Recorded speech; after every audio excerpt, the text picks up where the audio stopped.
While throwing ideas around about what I was going to learn for this project, I thought back on my many past penchants of learning projects. I have a tendency to be highly engaged in things initially, but if I'm not truly inspired with my new interest, I give up and move on to something else. This is not necessarily a good or bad thing, but it is certainly a pattern that emerges in my life repeatedly. When I started this specific topic, I wasn't actually going to do this as my penchant project. I was just kind of trying to look into it just as a side note so I could get started on my penchant project. And once I kind of started to delve into this, I realized that I was moving at a faster pace, and I was interested in it. I want to know the answers to the question that I'm asking right now. So my looking for more information on it was more, I guess, fulfilling in a way. So here's kind of the things that I was looking at, what I found, and the conclusions that I've come to about college and what external and internal influences propel us or deny us the kind of mindset to go to college, and what sort of external motive kind of things help us stay in college once we enroll. I was finding this semester to be a little bit challenging, and towards the middle of it, I started to exhibit certain conscious as well as subconscious behaviors that I have more of a tendency towards. I began to sleep more, and I wasn't eating as much. I was kind of missing dates and times. I wasn't talking to my family or my friends as much, just kind of retreating a little bit.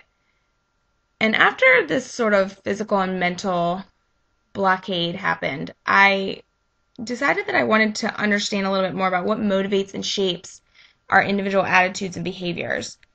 Being a student, I'm often faced with the opportunity to become more aware of some of my shortcomings as well as some of my strengths.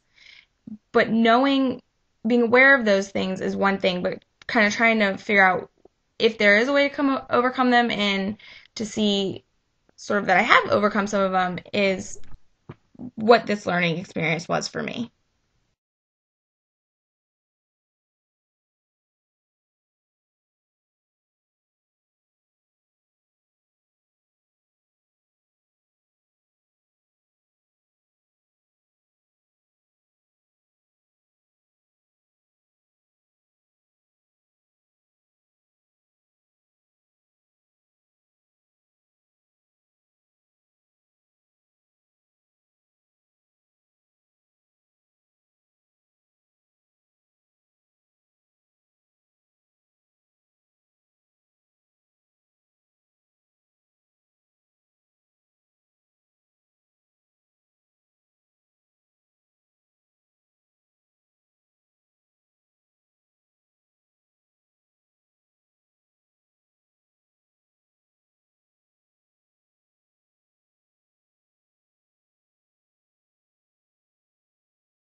We need to preserve and protect for children what I call the human moment. It is any moment when you are engaged with other people live and in person. Human moments are far richer than electronic moments because you get enormously more information in person than you could possibly get electronically.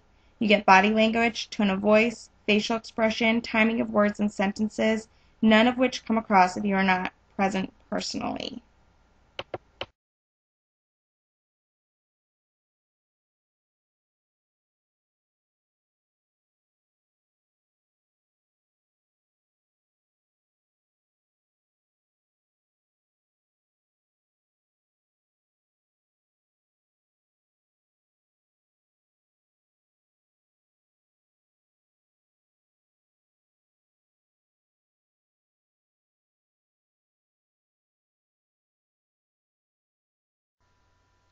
I attempted about 3 different topics for this project. I would always start one, I'd gather information, and then I wouldn't know how I wanted to present the information, or I would lose sight or interest in the initial question. I would keep coming up with more questions rather than answers. And I am familiar with this kind of thing that I was going through. I equate it to an information tornado. I have a head swirling with information, opinions, and ideas, and it can sometimes spin out of control and it just gets bigger and gains speed the more I analyze and think about things. So, now this being said, it doesn't mean that I lack the ability to construct and communicate information cohesively. It's just that certain times and certain assignments have in the past sort of incited this similar behavior and thought pattern. And when I started to look at just as sort of a personal building experience, I turned into the project. I started to pay attention to why I was having so much difficulty starting this project.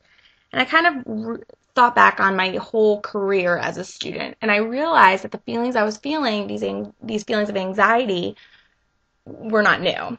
And I looked back to my childhood and I remembered them from 3rd grade. I remembered them from 5th grade. I remembered them from high school.